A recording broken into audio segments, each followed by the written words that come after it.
Just briefly before we watch the documentary, I want to begin with an apology because I was a Catholic priest for many years in good standing. And one of the reasons I was always in good standing, I did not question the Catholic Church teachings. And for many years I was addressing these injustices, these wrongs, like U.S. foreign policy. Because of my experience in Bolivia and later in El Salvador, where the poor became my teachers. They awakened in me something very important. This grave injustice that in my country, that we were doing to those on the receiving end of our foreign policy. We were there exploiting people's cheap labor and their natural resources. And they taught me in Bolivia and El Salvador that all-important word, solidaridad, solidarity, which is, we know, means to accompany, to walk with, to make the struggle of others your struggle. And after years of addressing this injustice out there in Latin America, I discovered this injustice closer to home in my church. As I began in my ministry addressing the issue of the School of the Americas at Fort Benning, Georgia, combat military school that's training all of these soldiers for Latin America, from Latin American countries who return to their home countries and really cause untold suffering and death to their people. So here I am in many of my talks addressing that injustice when very devout Catholic women began to share with me their call to minister to priesthood. And what I heard kept me awake at night. Growing up Catholic, we always talked about the primacy of conscience. How when we are born, we have this lifelong companion. That's very sacred, conscience. It's sacred because it's our lifeline to the divine. It connects us to God. Conscience always helping us to discern right from wrong, what's just and unjust, and always urging us to do what is right, to do what is just. And I had no choice. If I was to be at peace and sleep well at night, I must follow my conscience as I did in Latin America. And so I started to break my silence on this grave injustice to women in the Catholic Church, excluded from ordination because of their gender. At the same time, the Catholic Church teaches that men and women are created of equal worth and dignity, which presents a contradiction. And so I began to speak out, and I was warned. First, by my order, they were getting reports from bishops. I was traveling extensively throughout the United States, and bishops were calling the Miracle headquarters in New York. They were upset. I was going against the church teaching. And so I continued to speak out, attended the ordination, which was a turning point. We crossed the line, hoped that behind the patriarchy when I went to and participated in the ordination of one of the many women in the Catholic Church called. And basically, we had waited long enough. We've been very patient. And we are now moving to ordination. And just shortly thereafter, received a letter from the Vatican. I had to recant or I would be expelled. And I simply wrote back saying, what we are asking is not possible. It would be a betrayal of my conscience. It would be a lie. And there were other, yes? I'm having a hard time hearing it. Oh, I'm sorry. Hold it, working on I it. turned it up, but hold it real Oh, okay. Is this better? I'm sorry.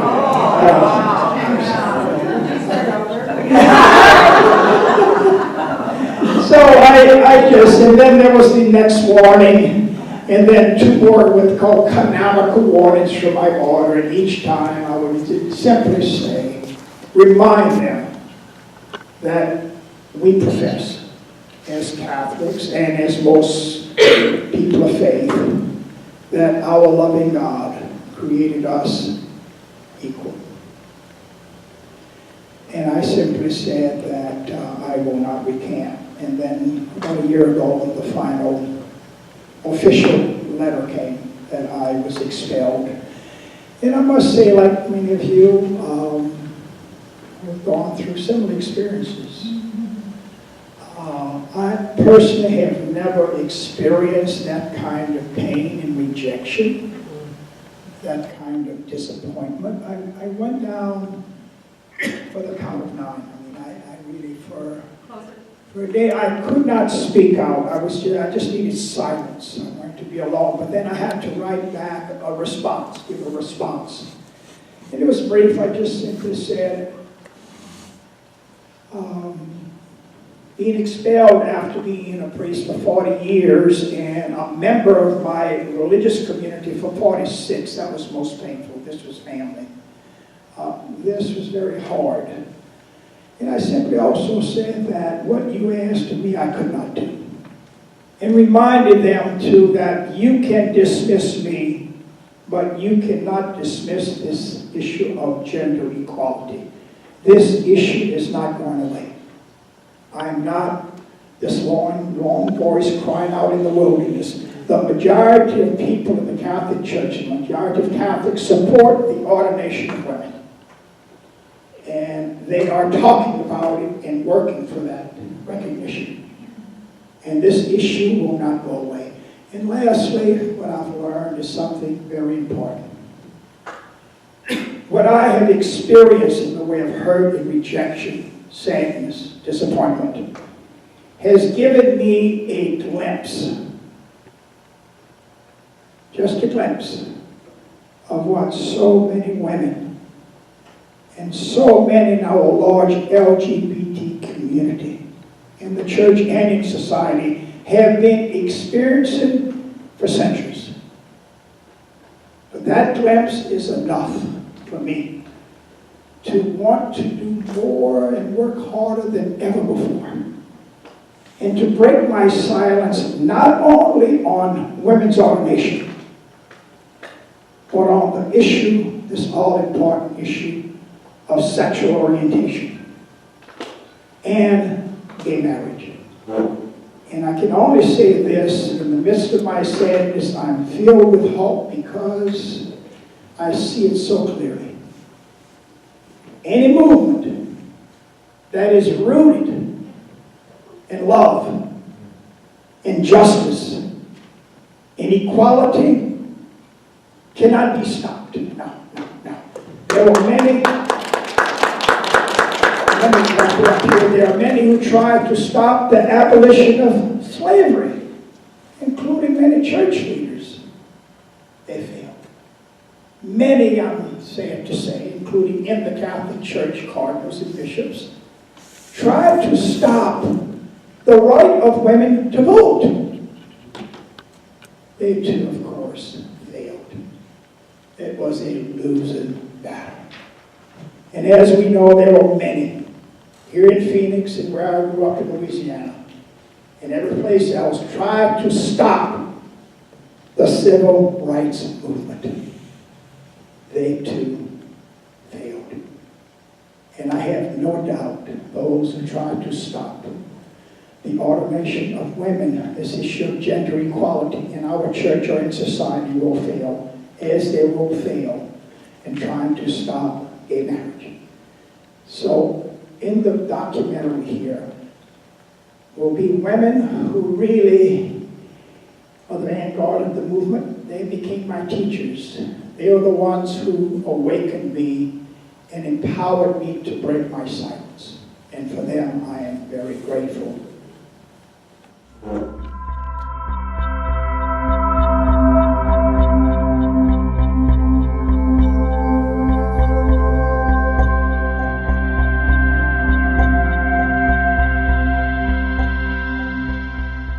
of the ways that it was most transformational was that when my colleagues came home, they were so moved by the injustices that they were standing up to witness against at Fort Benning in the School of Americas, that they were unable to separate those injustices for the injustices that they saw on the city streets of Chicago. Our militarized police force and the violences perpetuated against the most vulnerable. And so my question that we can start off this discussion with is, what are the ways, let me see, I wrote it down so I could get it right. What are the ways in which your work with the, you've touched on it a little bit, but maybe more explicitly, what are the ways in which your work with the School of America's Watch informs your work with women's ordination and vice versa? And for the discussion as a group, I'd like us to reflect a little bit on the ways in which our work for justice, whether it be eco-justice or justice against homophobia and sexism, how can we learn from this documentary we're going to watch and from those many people who have risked their lives and their security for the future? I'll never forget Jackie. In fact, I saw her just last week in California, and we spoke about this. I said, Jackie, it's amazing. When you came on our board, you really shook up things. I mean, she said that we have to be more inclusive. We have to be more diverse. She said, look at us. You know, she said, it's good to be focused on the School of the Americas issue, but we've got to start making connections to other issues. And I'll never forget, you know, eyes were rolling on. But she was a visionary, Jackie, right, just out of college. And I said, Jackie, I'll never forget you. You really stretched us. Thank you. We had kept up over the years. And I said, I just don't realize how much you know, as a young person, as a young woman, really challenged us. There was a lot of resistance. We're getting off track. We're losing our focus. But Jackie reminded us we've got to also connect to other issues of injustice.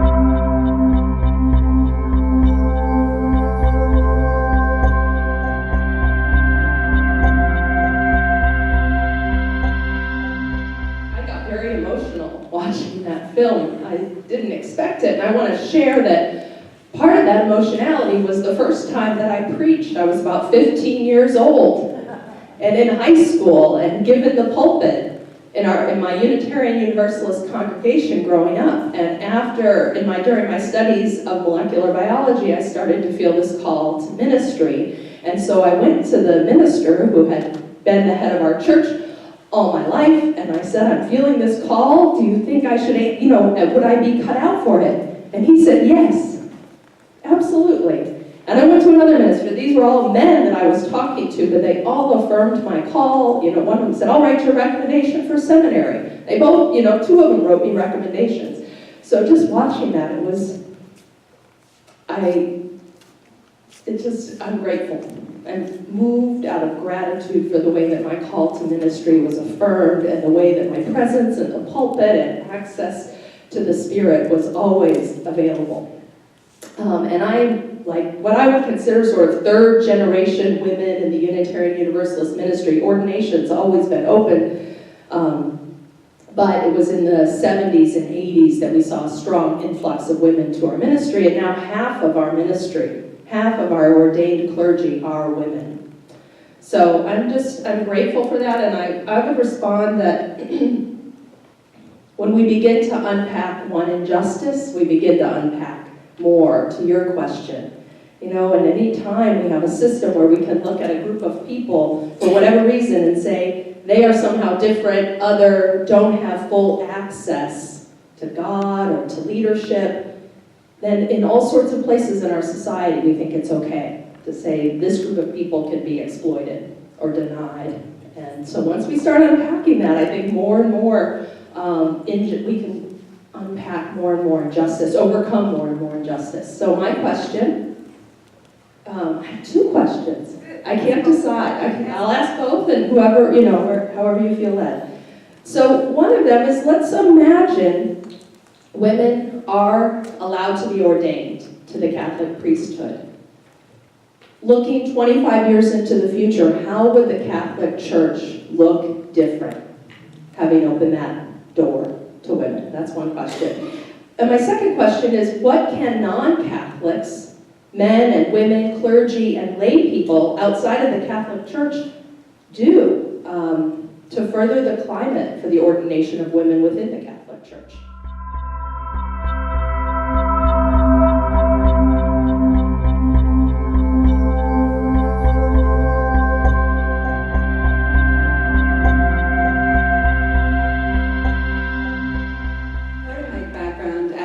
With the United Church of Christ, and our historical ties are also with the Unitarian Universalists, and I think we share our common faith ancestor in Antoinette Brown Blackwell, who was the first woman to be ordained in America, and what a joy it is to follow her and the steps she made. And having similar backgrounds in terms of what's it take to be a female in ministry or to recognize that call. And I had a similar background with Susan as far as being affirmed for the most part in my calling, and occasionally would run into places where suddenly that was an issue.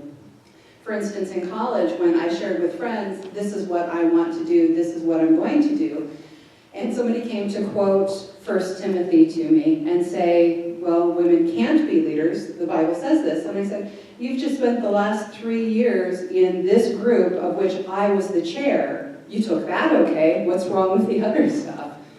And he wasn't sure. And then later running into plumbing issues, as was mentioned, my mom gratefully gave me a pair of balls early on, and occasionally I brought those out in settings to say, if that's what it really takes. They're musical. Sometimes I can get a little sound out of them. Hate to be crass, but sometimes that's what it's taken. In the ecumenical gatherings and ecumenical circles, I think some of my questions, I don't know that they would be really great discussion questions, but Father Roy, one of the things that came up to me when I was looking at this and thinking about this was a wonderful book I read a few years ago, Pope Joan. And I don't see Pope Joan mentioned in any of this. If you haven't heard the legend, the idea is that there once was a woman who took the place of her brother and went into the priesthood, eventually became Pope. And that now there's supposed to be a chair that determines whether or not this is truly a man to be Pope. I'd be curious to learn more about this tradition. I think my other question would be, in looking at, if the Roman Catholic Church were to get to the point of having ordained women, do you think that there would be a point where they would be recognized as truly equal and respected colleagues, or would it be considered a necessary evil in terms of trying to keep churches open and pulpits? First I want to start by saying the Catholic Church is in a very serious crisis. Yeah. If it does not change, and that's an option, it may and may not, but if it does not change, there are consequences, as we all know. When we must change. If the Catholic Church does not change its teachings, let's say on women's ordination, it will go the way of the dinosaurs. There's this so-called crisis with priests now. There's so many, where I travel so many, where there used to be 3 priests is 1, where there used to be 2, it's closed, they're consolidated. It's a matter of time. Another problem, of course, so many, we're talking at the table, so many of the youth in the generation raised Catholic. I hear this wherever I go from their parents. They come back from college, their kids raised Catholic, they come home saying, I can't be a part of this church because of its teachings on ordination, and of course, the whole issue of the church's teaching on homosexuality, the cruelest and most offensive of all teachings. But really, I've learned my introduction was going to the ordination of Janice. It was my real introduction to the women's ordination movement. And I was quite surprised to learn there were women like Mary Hunt was at the ordination of Janice to express her solidarity, and other women who did not believe that anyone should be ordained. That this man Jesus did not ordain anyone. We shouldn't have ordained people in the church. It should be more circular. But they support these women called. At the same time, there's women I know who shared with me, wrote me some angry letters. How can you just be a part of this movement with the belief that these women are going to become very clerical, and enforce that top-down church? And all I can say is I would not be a part of this movement if it was not a different model of church. These women I know personally in the movement do not want this top-down church, very clerical, where they're into power and privileges. No, it's this discipleship of equals. It's being called to the table as equals, where everyone has a right to speak, where no one will be threatened with this spiritual violence that's so big in the church today, as Rosemary Ruther says, excommunication, the threat of being kicked out. It is a spiritual violence that is being used in the Catholic Church and perhaps in other faith communities. And it's really taking seriously the words of Micah. What are we going to do? How are we going to live our lives in our ministry? And a big word is humble. Being humble. Being very loving. And always it's about justice, where no one can claim ownership of the church, or that as we gather around the table, that somehow you are lesser than I as the minister, female or male. No. And lastly, the acknowledging of that, our loving God speaks to all of us the way it sets up. And that's the core of the crisis in the Catholic Church, perhaps in other faith communities, but in the Catholic Church, men are claiming. As they reminded the Leadership Conference of Women Religious, the nuns, they reminded the nuns that we, men, that our male clerical culture, only we can speak for God. This is heresy. That only we can interpret the Holy Scriptures and speak for God. And therein lies the crisis. And again, that new model of church that these women and other women are really working for a great cost is a totally different model of church, where everyone, yes, we have different charisms, different calls, but everyone is equal.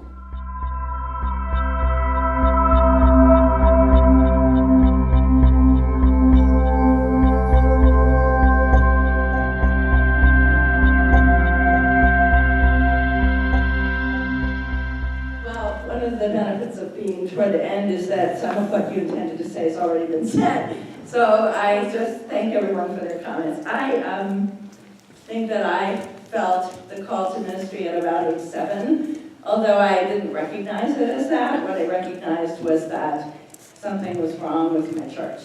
I was raised Presbyterian in the north, but at the time it was hellfire and brimstone, and you had to believe the right things and think the right things, and then you'd be on the path to heaven. When it first occurred to me that this maybe wasn't all that the church could have to offer was when I was 7 and my older brother, who was about to turn 10, passed away of childhood leukemia. And the minister of our church had no sense of pastoral care and grieving. He just preached the party line that we're Christians and we believe this young boy's in heaven and we should all be rejoicing and not feeling sad. And I went back home and watched my parents grieve and not be able to talk about this. And I had 2 other siblings.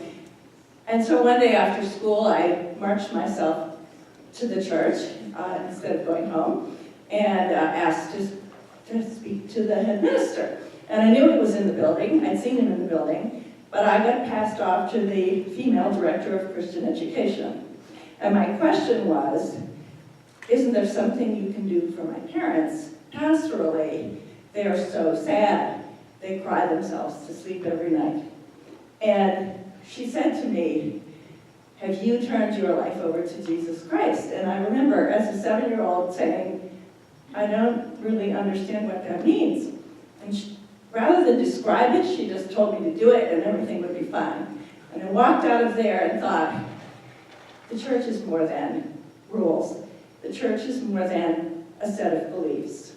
I had other experiences throughout my childhood that kind of highlighted to me that in my church experience there was a lot of rule following and not much focus on spiritual formation and pastoral care and encouragement of every spirit.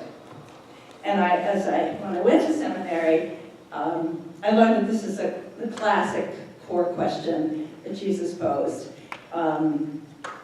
He said rules are good. He was speaking to the Hebrews. Rules are good, but God is love, and God is inclusive, and God's intention is that we embrace each other as full human beings. Questions? My question is, when we sense that there's something that we want to help change in the world, how do we survive personally getting labeled as being crazy? In our society, and I think in all societies, we have a tendency to kill the messenger. How do we survive? How do we keep the faith? That would be my question to Father Lloyd.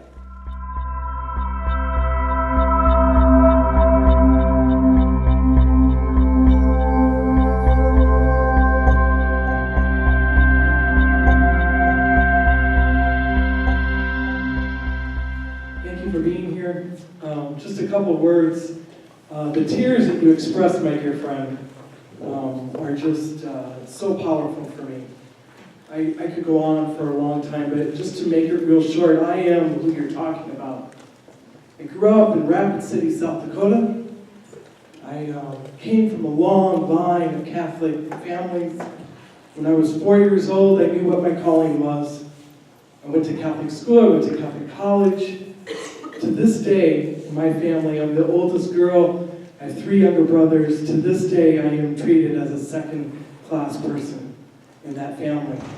The first challenge always was that I was a woman that was outspoken. The second one was that I was a two-spirit. For those of you that do not know that term, it's a common term that refers to gay people in the Native community, but goes way beyond about our orientation. I had the opportunity to be ordained at one point in my life. I did that for a while, but I walked away from that because the work that you're doing is the work that we do at the Fusion Foundation, of bringing back the sacred to women.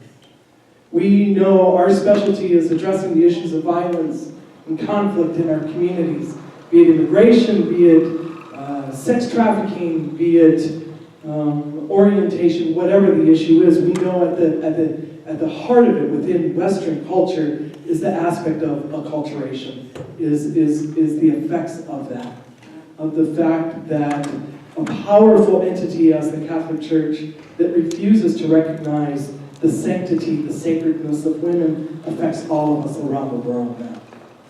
And so thank you for what you're doing. The question that I have for you, I have to put my glasses on. You know, to this day, my mother says to me, I made a choice to wear whites about a year and a half ago, I guess it was. And I do that because I have no doubt it has nothing to do with any church that I have no congregation today. We founded the Peace Walkers because we work with so many women in particular that have come from the Catholic Church that have no place to be. And so we bring them in and recognize that all of us, every one of us, and everything that we do is holy work. And so we believe honoring that every single day is really important. And so part of that was to wear this every day as a representation. In Lakota, we say that we are the people that bring light into this world, into the shadows, into the darkness of the violence that we've all experienced, the historical trauma that we live through and work to heal every day. So at the heart of it, we believe is the separation from ourselves and our consciousness. That has been what has been propagated. So how do we actively help heal the historical trauma resulting from acculturation, thus releasing women, in particular, to be able to listen to and follow their consciousness? Realizing that our greatest enemy in life is ignorance. We're such products of, growing up in that little town in Louisiana. 12 years of segregated schools, never questioning. In our church, where we came to worship our Creator, the last 5 pews for our black members. And not one person, not a priest, a parent, a student, myself included, ever said, in our school system, in our church, we have a problem. I heard the mantras, it's our tradition. We are separate but equal. What we were doing, we were making God our partner in discriminating against others. And again, I am so grateful for meeting people like you on my journey.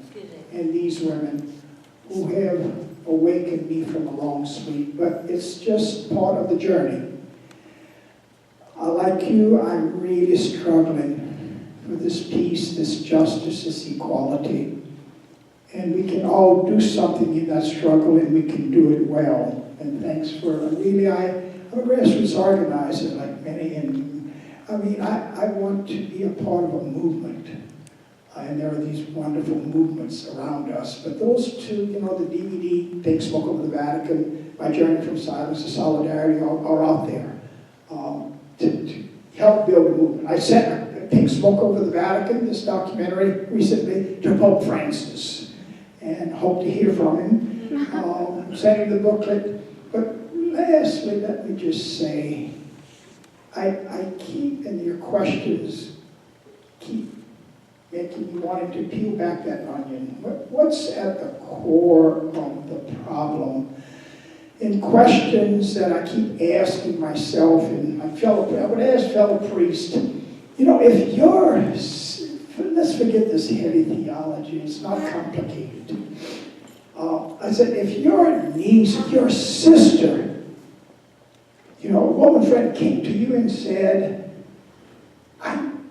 like you, I feel this call to priesthood. And I said, well, you support your sister, your niece. And really over half said, I cannot. It goes against the teaching. Such ignorance, and again, I don't know, we just become conditioned. One last thing, though. I'm starting to ask an even more basic question. And perhaps it begins just with reminding myself and people, I know in my talks I'm bringing this up now, as a starting point. No one on Mother Earth chooses their place of birth, I was born in that little town in the Bayou country, Louisiana. You were born here, some of you, others in Connecticut, Jersey, elsewhere. Went to Vietnam, saw sisters and brothers there. That's their place on earth. We do not choose this. We do not choose our race. We do not choose our gender, nor do we choose our sexual orientation. And one thing, I think, if we can only acknowledge that we are all, no matter our sexual orientation, gender, race, we are all of equal worth and dignity. And this is what the Holy Scripture says. We are made in the image and likeness of God. And perhaps the question, I'm starting to ask that question, how can we, what arrogance to say that someone God has made, whatever, race, sexual orientation, gender, that somehow I've got to remake you. You see, you're not good enough. You're lesser than I am. And this is what makes me angry in my church, to see my church leaders making this image of God very male.